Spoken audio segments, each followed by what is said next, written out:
In today's show, we're going to be taking a look at an alternative to Lightroom Classic.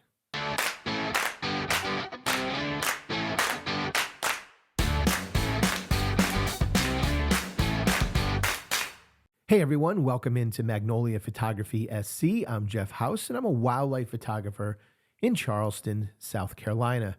So recently I received an email from a viewer wanting to know what alternatives I would recommend when it comes to software editing. Because there are some issues with Lightroom Classic that upset many photographers. And I have to admit, there are some things about Adobe that kind of bother me too, but I've looked at some alternatives for photo editing, and right now I just haven't found my solution. But I want to show you a program today that may be a solution for you. Now, what bugs a lot of photographers about Adobe is, one, the monthly subscription fee. Now, I don't think it's horrible. It's $9.99 a month, right? You get Lightroom, you get Photoshop, and you always have the latest and greatest versions of these programs because as Adobe provides updates, they push them out to you. And so you're never lacking in that regard. You always have the newest features right away as they're released. So I think that's kind of a benefit, if you will. But I do understand the monthly subscription fee adds up over time, right? Compared to if you're buying a program yearly, you might have a higher initial investment. You might buy a program for $150 or $200, but then you get the updates usually for a year. And when they come out with the next version, hypothetically a year later, they will usually provide you some sort of discount to upgrade to that newest version. And it's usually at a pretty substantial discount. So if you spend $150 to $200 initially on the program, the upgrade might cost you somewhere between $50 to $80 for the next version. And that is not really a horrible thing either. The argument, of course, with those monthly subscriptions is, it's only $10 a month, but you're paying that every month over every year. And as the years go by, you are going to spend a lot more money in that type of solution than you are with buying a program and paying for the yearly upgrades. So that is something that you need to consider for yourself. Does it make sense to you? Does it not make sense to you? And where is your comfort level when it comes to those types of things?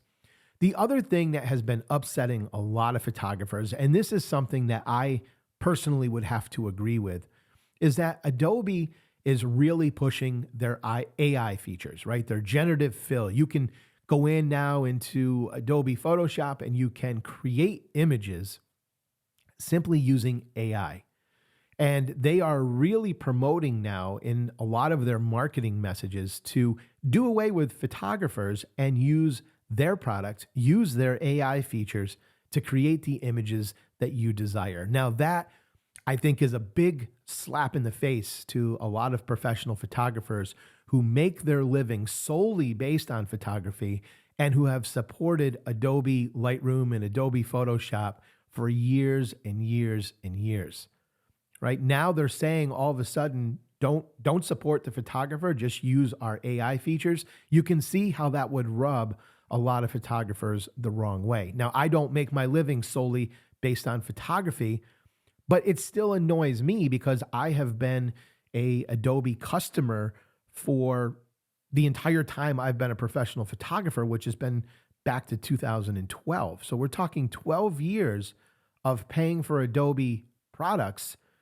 And along the way, I have tried other products, such as their video editor, the Adobe Premiere line. I've tried one of their other products for podcasting. So, I've spent quite a bit of money over the years with Adobe, and to hear them say, just use our products, don't worry about going through a photographer, that is pretty rude. And it's also pretty bold of Adobe to do that, as a lot of photographers are going to leave the Adobe platform, right? The Adobe ecosystem, if you will, and they're going to look for other options. And I will admit, I have looked, and I always continue to look for other options that might work better, but I do it for some different reasons. One, I don't like the messaging of Adobe like we were just talking about, so that's one.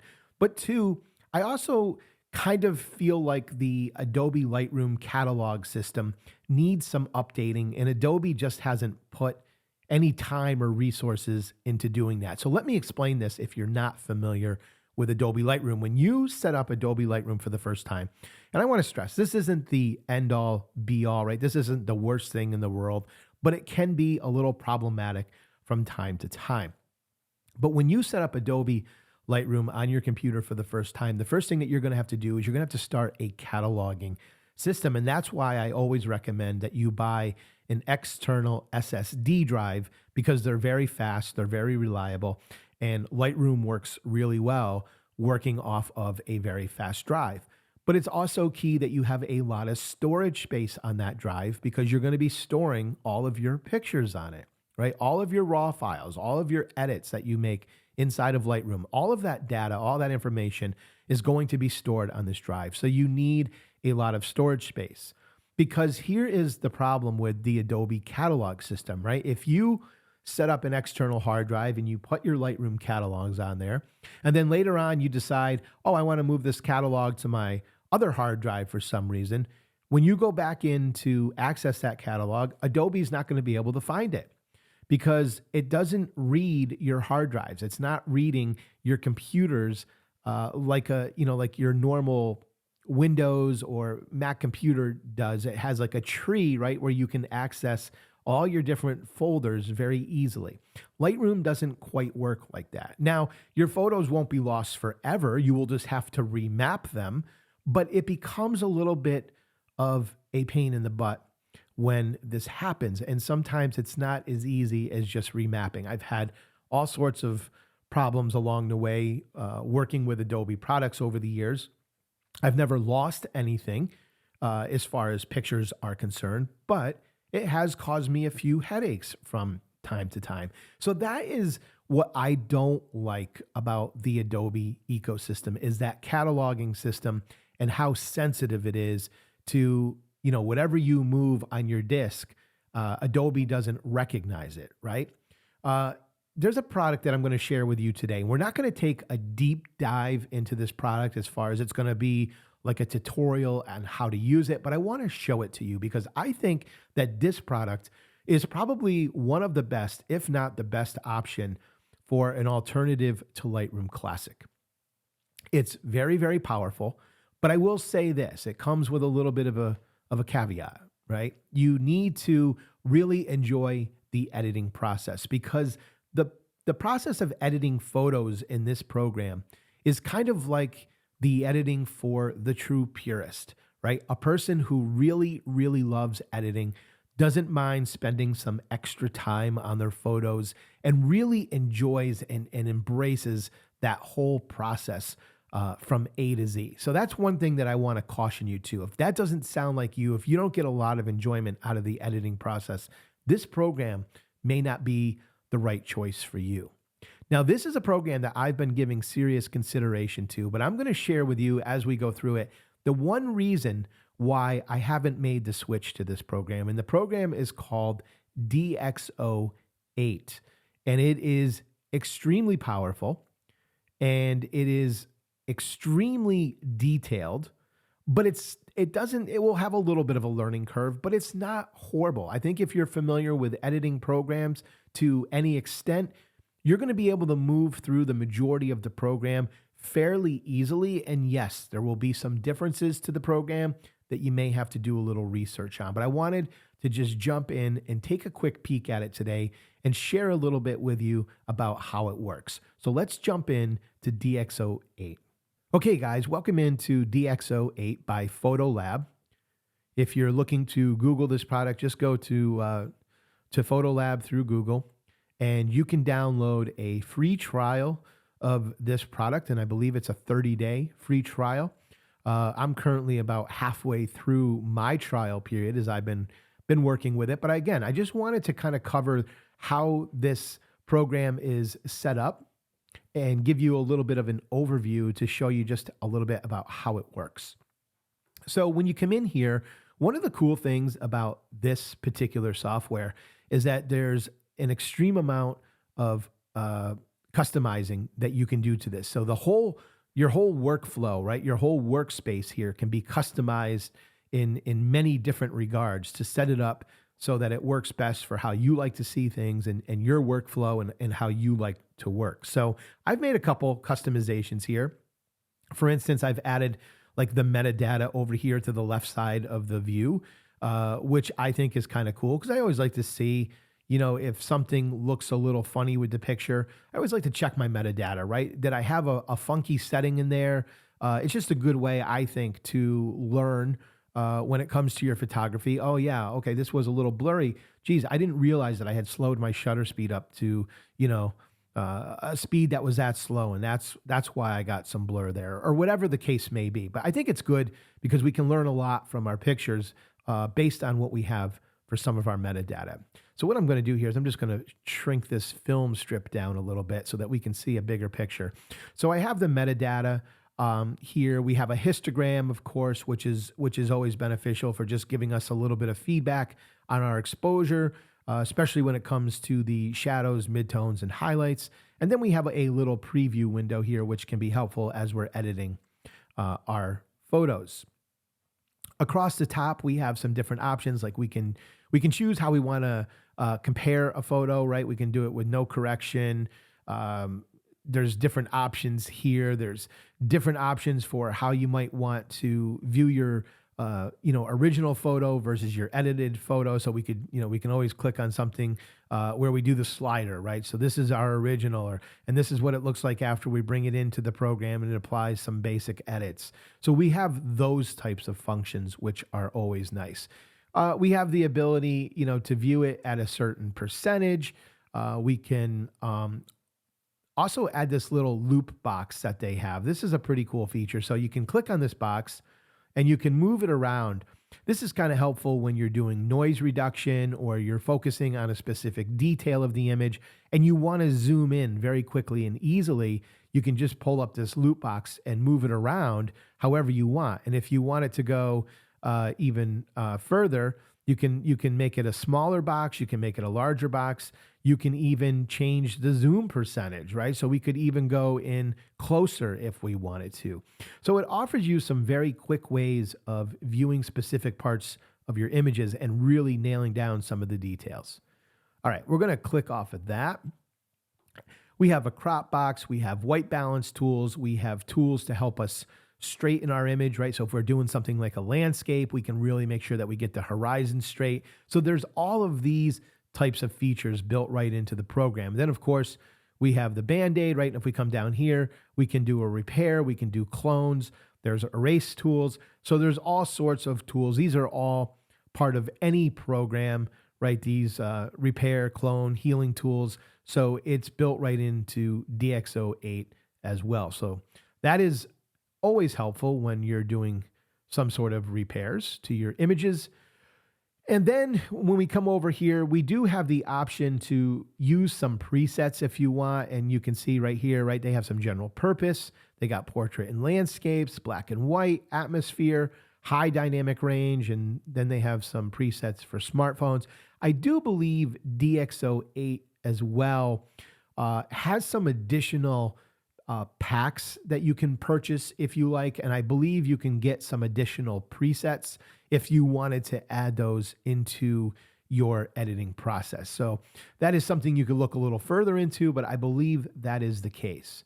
So then when we come down here, I think this is a pretty cool option, right? If you're looking for something specific that you want to use as an editing tool, you don't have to go through the menus to search for it. You could actually just start typing in, right, something. And if I choose, like noise reduction, if I start typing in noise, you can see that it's going to bring up the noise reduction, the DxO denoising technologies, right? So it's going to bring up the denoising features for us without having to search through anything if we can't remember where it is. So that's kind of handy. I like that search feature. I don't think a lot of software companies for photo editing really kind of use that technology, which it's kind of nice. All right, so one thing that you can do here is you have different tools across the top here. And these tools are really the same tools that show up below here. but it's just in how we can view it. So for instance, if we click on this light bulb here, right, that is, if you hover over it, it'll tell you this is the light, right? These are the lighting tools. So if we click on that, it's going to open up all of the available tools underneath the lighting tools. So we have exposure, we have smart lighting that DxO has built right into it. So you can kind of fiddle around with that to your liking. It's got selective tones, so we can do things to the highlights and the midtones and the shadows and all of those parts of the image. And it just keeps going down. We got a tone curve. This is another big tool in Lightroom Classic. So very similar to how that works if you're familiar with that. And then of course it has some vignetting in here, but the vignetting in this particular part is more about fixing the vignetting caused by lenses, right? All lenses tend to have some sort of vignetting that naturally happens when they take images, and obviously better lenses will tend to produce less of a vignetting, where your less expensive lenses, your cheaper lenses, may have a heavier vignetting, and this is designed to help reduce or eliminate those vignetting effects caused by different lenses. So this is kind of a cool way that, again, you can access whatever features you want. So if we go over to the next one, if we hover over that, you see that says color. And if we click on that, now we're going to go into the tools that fall under the color, right? This is going to be some of the white balance, or we can do color, black and white rendering. And again, we can just scroll down and we can keep going through the different color tools that we want to apply to our image. So that is how all of these tools along this top line work. You click on those, it'll open up what's available, and you can apply and tweak whatever you want to tweak. Now, the other thing you can do is you can come down here and you can see that we have the same tools, but they're just displayed in a little different manner. And you can customize these and move them around to your liking and your workflow and how you like to go through images. But if we click on the lighting part, you'll see now that we get a list, right? It's pretty much the same thing that's up here, except we haven't clicked on anything to expand it. So we can click on exposure, okay? And now you see that we have an exposure tool. And now we can either click this off or we can click it on. We can do all of this with all of these little sections. We don't have to necessarily use the smart lighting that DxO provides. So if we click that off, right? If you look at the image, watch what happens, right? You can see that there is some smart lighting going on. The photo gets a little darker when we turn it off. So if you don't want that, click it off. DxO will remember that, and it will stay like that the next time you bring another photo in. So these are all things that you can customize and set up to your liking and to your workflow. Can't stress that enough. And again, you're just going to go down through all of these different tabs, and you are going to make the edits that you want to make. One thing that I will say about DxO, one thing that I really do like is underneath their detail section here, they do have a fantastic noise reduction algorithm. So what is recommended is that you use their Deep Prime XD XD2S, and if you click on that, it will reduce the noise in the photo. And again, I think that this is very comparable, if not even maybe slightly better than Topaz Photo AI. And from past videos, I love Topaz Photo AI.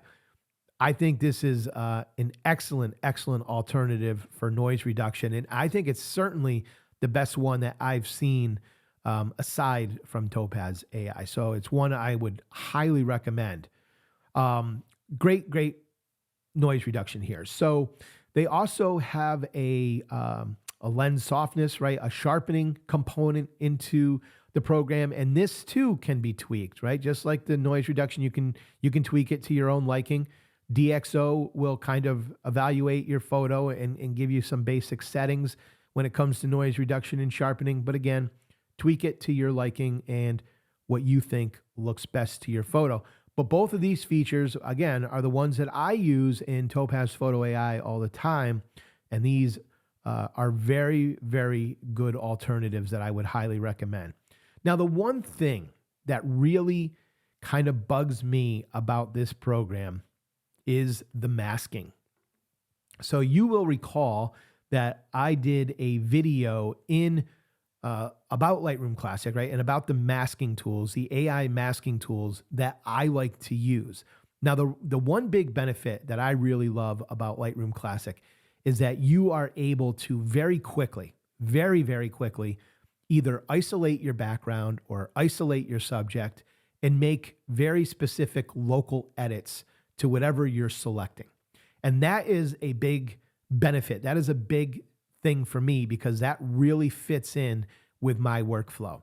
The masking tools here inside of DxO 8, these are something that is going to be a little bit more, it's going to be a little bit more labor intensive, if you will, right? Because it doesn't have those AI features where you can highlight a little bit of the bird and it's automatically going to select it. You are going to have to physically take a brush and you are going to have to paint in exactly what you want selected.